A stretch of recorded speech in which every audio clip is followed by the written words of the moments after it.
থাকবো তখন তুমি বুঝবি এই রাধারানীর অন্তরের কত জ্বালা। তার আগে তুমি বুঝবে না গোবিন্দ।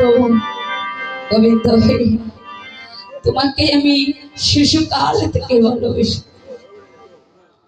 তোমাকে ভালোবাসার যে কত যন্ত্রণা কত কষ্ট হয় এই রাধারানী ছাড়া ব্যতীত কে আর কেউ জানে। গোবিন্দ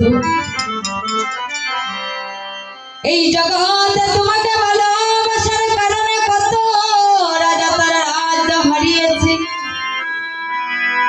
এই জগতে তোমাকে ভালোবাসার কারণে কত জমিদার তার জমিদারি হারিয়েছে।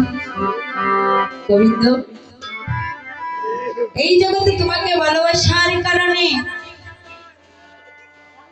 কতজন ভিখারি হয়েছে, কেউ বা ঘর থেকে বাহিরে হয়েছে। গোবিন্দ আমি যে সংসারে থাকি সেই সংসারে তাকিয়া তোমার নাম গুণগান আমি করতে পারি না। গোবিন্দ এই সংসার বিষয়ে বাসনায় আর আমার ভালো লাগে না। আমি চাই কি জানো, তোমার চরণে নিজেকে সমর্পণ করে দিই। তাই হরি হরি বল। তাই বলছি